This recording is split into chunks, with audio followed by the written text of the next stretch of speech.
Le Paris Saint-Germain, dos au mur pour la Ligue des Champions, obligation de remporter le prochain match face à l'Atlético de Madrid, ou sinon le au-delà du top 8, c'est le top 24 qui pourrait disparaître pour le club de la capitale. Est-ce que Luis Enrique est en danger? Est-ce que l'Atlético de Madrid est un réel adversaire de taille pour le club de la capitale? Pour m'accompagner dans cet avant-match, Recoba, Raoul, Timothée. Première question pour toi, Timothée, par rapport à ce Paris Saint-Germain-là. On a eu une victoire face au RC Lens assez intéressante, notamment sur la première heure de jeu. Après, ça s'est un petit peu endormi après le carton rouge de Kouchanov. Est-ce que ce match-là reste quand même un motif d'espoir pour ce match qui va arriver? Oui, oui, parce que c'était quand même une bonne partie du PSG, comme tu l'as souligné, surtout lors de la première heure. Puis, de toute façon, les matchs qui précèdent une grosse échéance en Ligue des Champions, je pense que l'essentiel, c'est la victoire. Faut pas non plus chercher à réinventer l'équipe. Des fois, on fait un petit peu tourner, donc il faut vraiment viser juste les 3 points, consolider l'avance qu'on avait déjà en Ligue 1, c'est ce que les hommes d'Enrique ont fait. Et maintenant, cap sur mercredi, en fait, tout simplement. Recoba, après un très bon match face à l'Olympique de Marseille, cette victoire face aux hommes de Will Steele, est-ce que les Rouges et Bleus sont enfin prêts pour réaliser 90 minutes pleines face aux hommes de Diego Simeone? On l'espère, parce que là, face à Lens, on a mis 60-70 bonnes minutes, comme on a déjà fait plusieurs fois en Ligue 1. Cette fois-ci, il va falloir faire 90. On sait qu'on peut se faire surprendre à tout moment sur des minimes occasions, on encaisse des buts.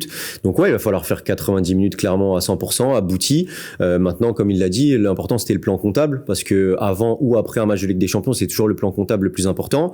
On sait qu'on avait un mois difficile avec la Ligue 1 et la Ligue des Champions, et des matchs hyper importants. Et on va le voir du coup au classement Ligue des Champions, où on est un petit peu mal embarqué. On a pris 3 points lors du Classico, 3 points face à Lens, donc c'était important. Maintenant, cap sur l'Atlético. Je pense qu'on est prêt et qu'on va faire un gros match. Raoul, le Paris Saint-Germain est 19e au classement de la Ligue des Champions, toujours en lice pour une qualification en huitième de finale de la Ligue des Champions. Rien n'est joué encore pour le moment. Au-delà même du classement, quel est l'enjeu de ce match face à l'Atlético de Madrid?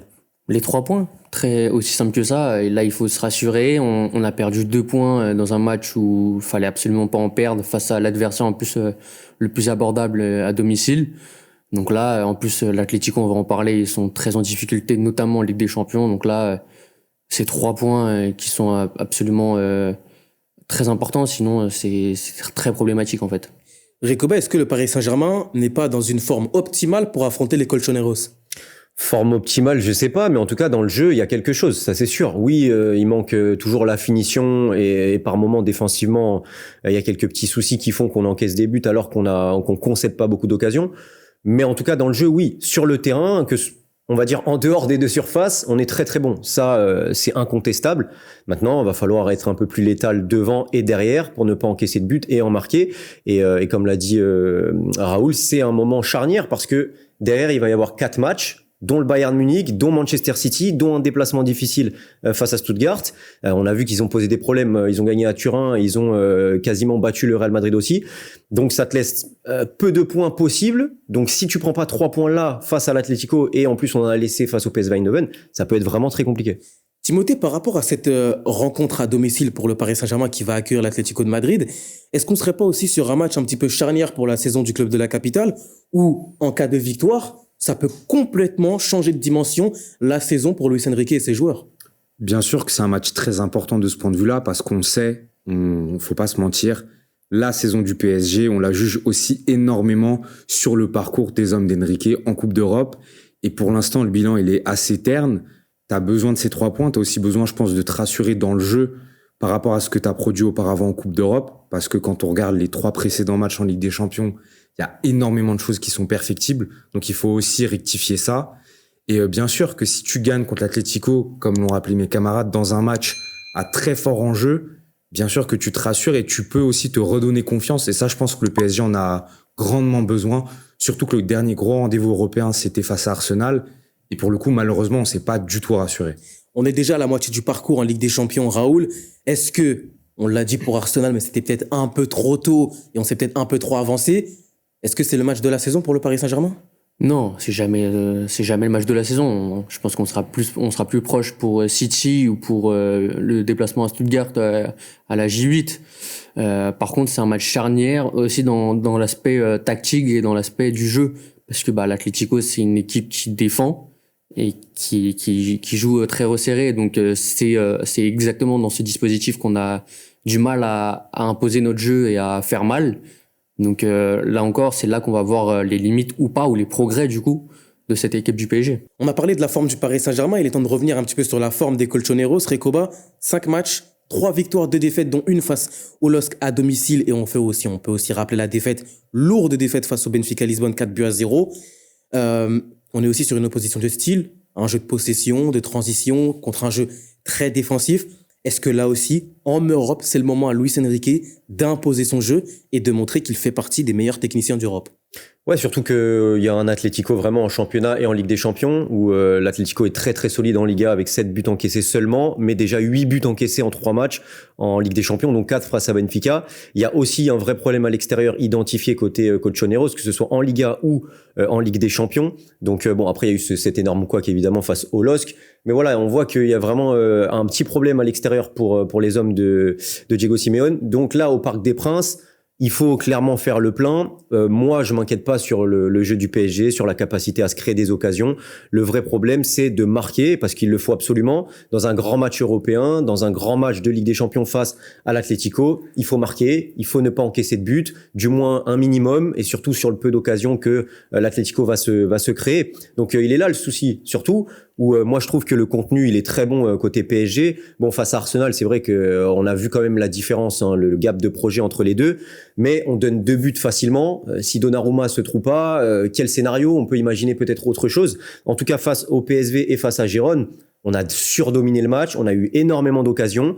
Il se peut aussi que face à l'Atlético, vu la difficulté à l'extérieur et en Ligue des Champions, le fait qu'il soit vraiment perfectible, avec une charnière en plus totalement remaniée, puisque Jiménez et comment il s'appelle, et Robin Lenormand ne sont pas là, on va avoir des occasions. Il va falloir à un moment donné les mettre au fond, parce que moi je suis pas d'accord. Pour moi c'est un match charnière, ça conditionne tout le reste en fait Le de match ta de la compétition. saison. Ouais, pour moi c'est le match de la saison. Ah ouais. Parce que si tu le gagnes pas, on parlait du top 8, on l'oublie. Ah bah là, on parlait 4, des meilleurs barragistes, on l'oublie aussi. Ça. Et du coup, avec une défaite ou un match nul, on va surtout penser à la qualification, à se qualifier dans les pires barragistes et éviter d'être au-delà de la 24e place. Donc pour moi, c'est le match de la saison.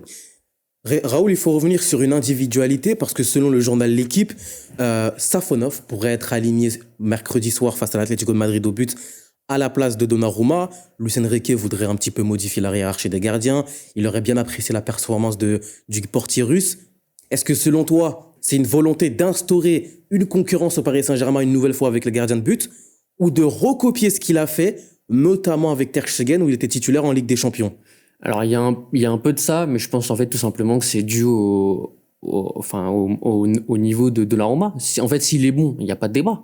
Sauf qu'il est pas bon, il te coûte des matchs, il te coûte des points. En fait, dès qu'il y a une occasion, t'es en train de trembler devant ta télé. Enfin, c'est ça qui est pas normal.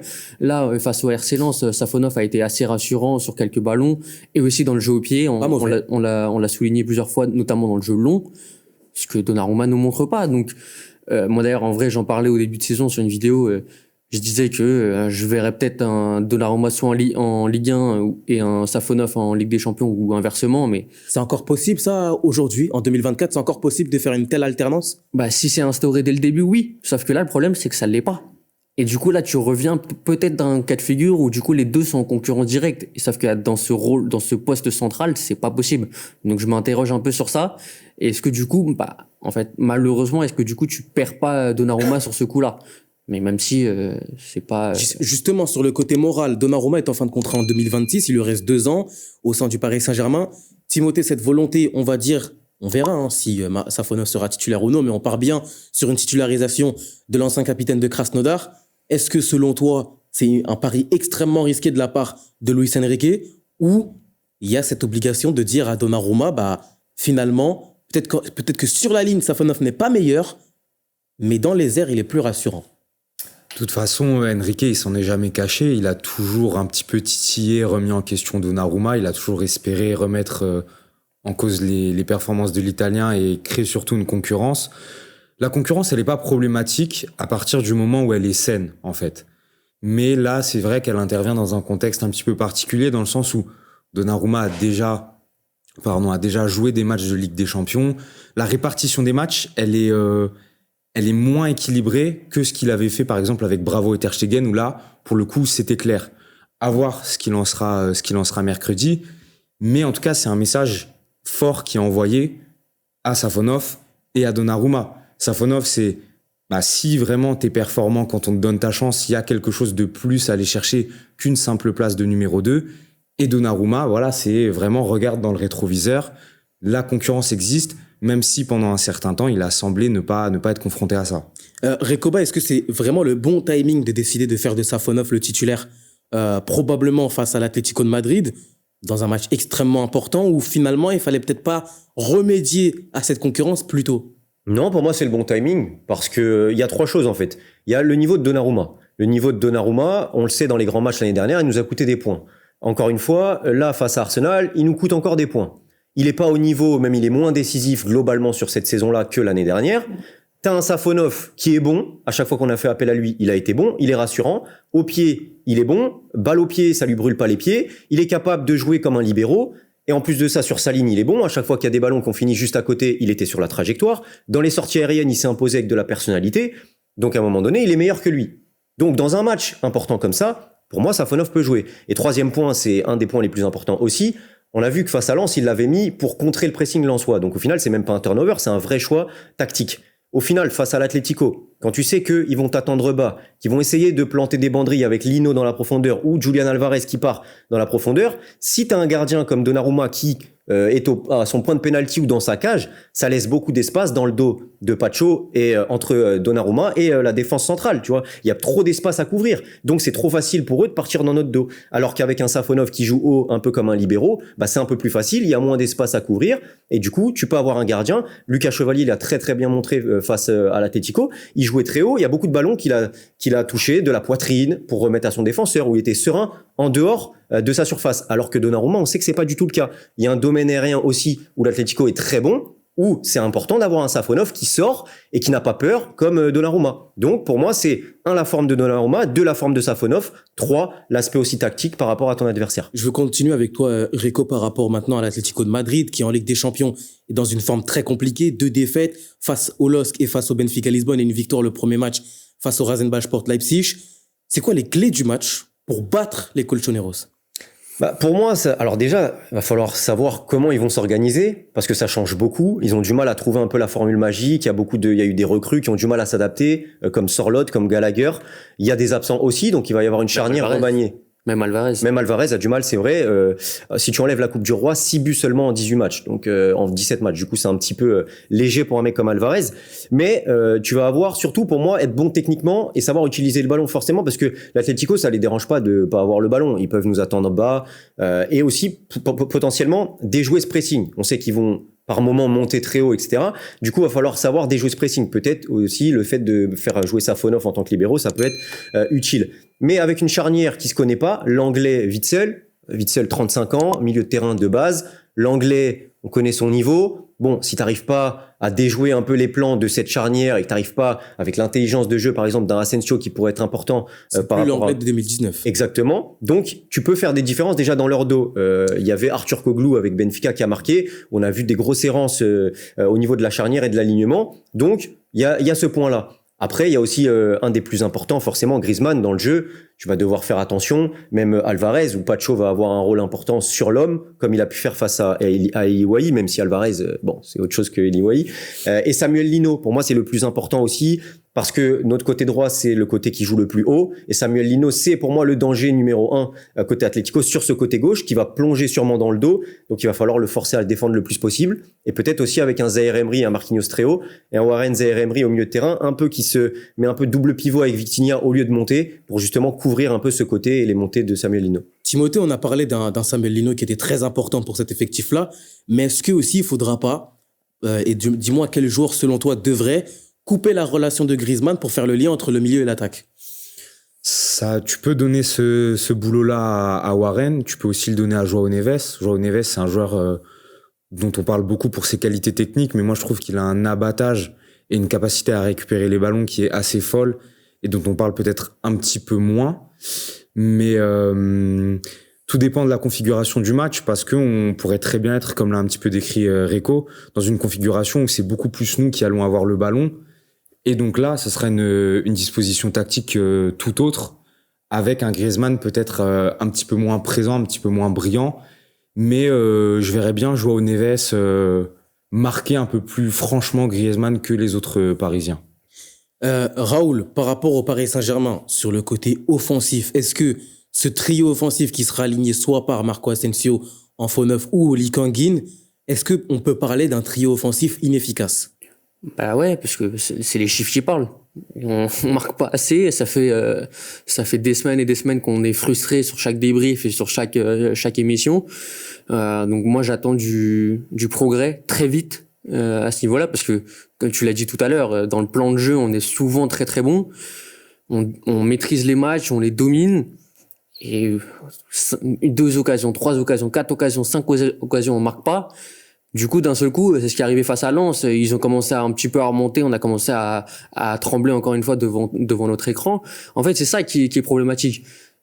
Face à Lens, face à Eindhoven, t'en mets 3-4-0. Même face à Marseille, t'en mets 2-3 de plus. Il y a rien à dire. Donc en fait, il y a vraiment un gros progrès à faire. Et c'est là où moi, je vais être un peu exigeant aussi, même avec Luis Enrique, parce que du coup, qui est-ce qui travaille à l'entraînement? Je pense qu'il le voit, il l'a dit en plus qu'on n'est pas assez incisif devant le but. Donc comment il fait pour travailler ça? On a parlé d'Embélé, mais Asensio aussi a raté pas mal. Barcola doit un peu simplifier son jeu par moment.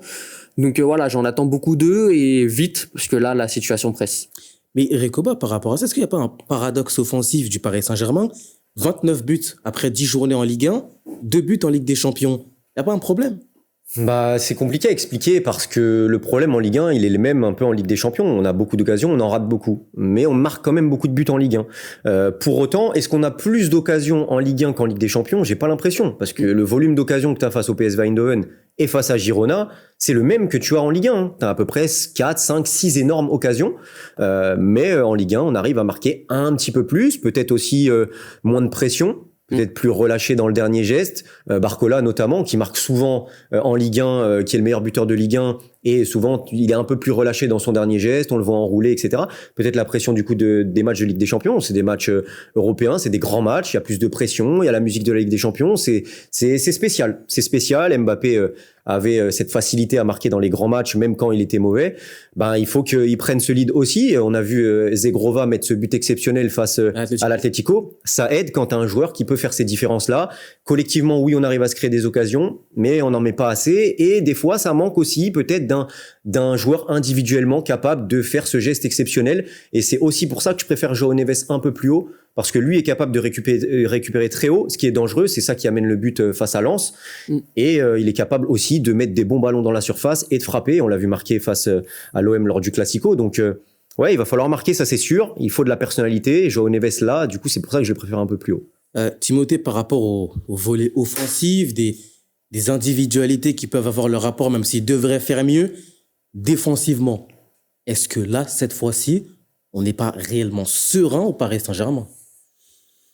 On n'est jamais totalement serein parce que voilà, ça tout dépend de qui sera aligné, surtout si en plus c'est Donnarumma derrière, c'est encore un autre scénario à anticiper. Mais c'est sûr qu'en tout cas, il y a de la continuité dans cette défense. Déjà, tu as 4 titulaires en puissance qui semblent établis sur la durée. Hakimi à droite, Nuno Mendes à gauche et la charnière centrale Marquinhos Pacho qui pour l'instant est extrêmement complémentaire et montre pas de faiblesse et de porosité. Donc c'est sûr que défensivement, on semble avoir trouvé la bonne formule, ce qui est pas forcément le cas dans les autres secteurs de jeu, même si au milieu, il y a une tendance qui se dessine. Donc il faut s'appuyer sur ça aussi, c'est clair. Comme je l'ai dit, Marquinhos et Pacho, c'est 2 profils différents mais qui s'entendent bien. Donc il faut complètement s'appuyer là-dessus.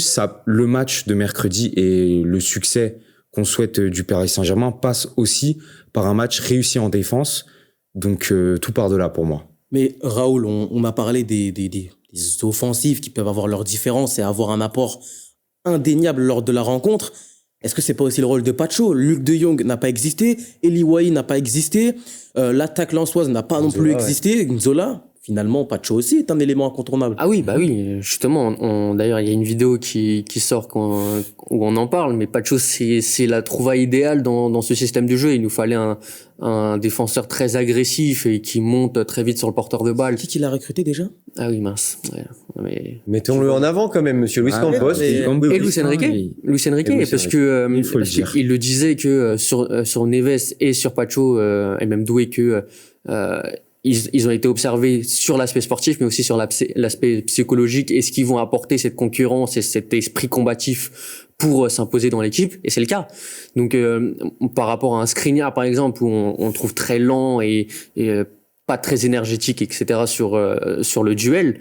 Là, c'est tout l'inverse. Donc, c'est vraiment la trouvaille parfaite et complémentaire par rapport à Marquinhos. Donc, après, qui sera aligné en face? Est-ce que ce sera un Sorloth pour justement lui apporter un duel physique? J'ai quand même assez confiance en Pacho dans le combat.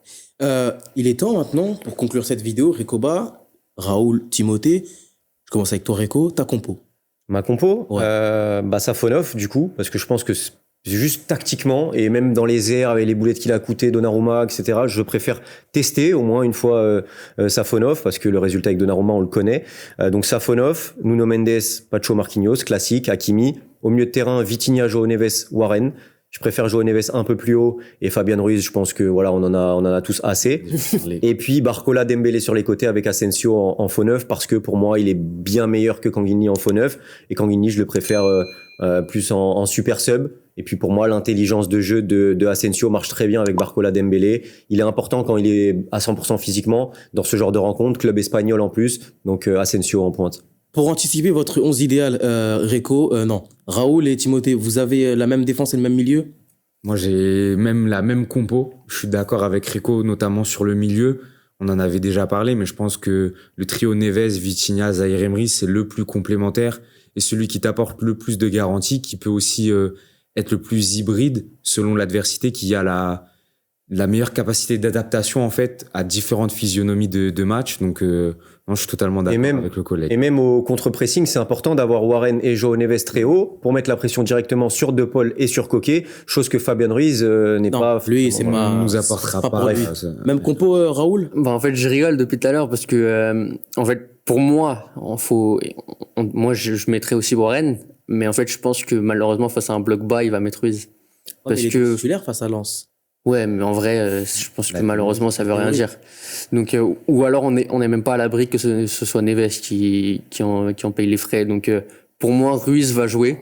Non, quand même pas, il est fou sinon. Ah, si Neves. Bah non, parce que si Neves, il en paye les frais, là, vraiment. C'est ton meilleur milieu. C'est vraiment je suis d'accord, mais en fait, c'est surtout Ruiz qui sera important dans sa projection dans les 30 derniers mètres, dans le dos de la défense, pour vraiment. Important dans la projection. Je préfère les projections de João Neves, hein. Quand tu vois João Neves dans le Classico, quand tu vois Ruiz face à Lens, excuse-moi, il y a un monde entre les deux. Je suis d'accord. Enrique l'a vu. C'est quoi les projections de Fabian Ruiz? Mais justement, elles sont pas assez bonnes, mais sauf que malheureusement, il les fait quand même. Donc, c'est pour se projeter et balancer le ballon sur le parquage. Mais c'est ça le problème. Donc, après, face à Arsenal, c'est le milieu de terrain, c'est Vitinha, Warren, João Neves, non? Vitinha est pas, non, Vitinha joue pas, je crois. C'est João Neves plus bas? Je crois que et face au PSV Eindhoven? Face au PSV. Le dernier match de Ligue des Champions, c'est Vitinha, João Neves, Warren. Il y a un match que Vitinha démarre pas. Ça doit être Arsenal. Vitinha est moindré. PSV. Exactement. Donc, on peut supposer quand même que face à Arsenal, ça aurait été Vitinha, João Neves, Warren, comme ça a été face au PSV. Comme dit notre ami Tonton, j'espère qu'il n'y aura pas le syndrome de Pep. Parce que si c'est pour nous sortir João Neves du milieu de terrain. Non, c'est pas possible. Ah oui, non, là, mais là. Tire une balle dans le pied. Hein. Même pas une balle, là, c'est le chargeur. Mais pour moi, en fait, je le vois gros comme une patate. Donc, vraiment, je suis quasi certain de moi que Ruiz sera titulaire. Et ça m'enchante pas du tout. Ok. Dites-nous dans les commentaires si vous aussi, vous pensez que un grain de sable dans la machine viendra tout chambouler et Fabian Ruiz ou Désiré Doué ou Lee Kang-in sera présent au milieu de terrain, ou selon vous, vous êtes d'accord avec Timothée et Recoba, le 11 qui a été pronostic, ça va arriver. Pronostic, Timothée. Pronostic 6-0. Non, j'aurais bien aimé, mais je suis pas sûr. Non, je pense 2-0 avec un match globalement maîtrisé et tous les points positifs qu'on a mis en avant sur le terrain. Ok. Raoul 1-0. Ok. Recoba 1-0 aussi, ouais, 1 ou 2-0. Tu me mets le doute avec le petit 1-0. Je partais sur 2-0 de base, mais. Ouais, 1-0. Et pour moi, 2 partout. Waouh! Ah non! Ah, c'est comme ça. Ah, dans les commentaires, dites-nous vos pronos, votre compo, ce que vous pensez de ce Paris Saint-Germain-là. Est-ce que vous êtes confiant, inquiet pour la réception de l'Atlético de Madrid? Commentez, partagez, abonnez-vous, likez. Et d'ici là, à la prochaine. Salut. Ciao!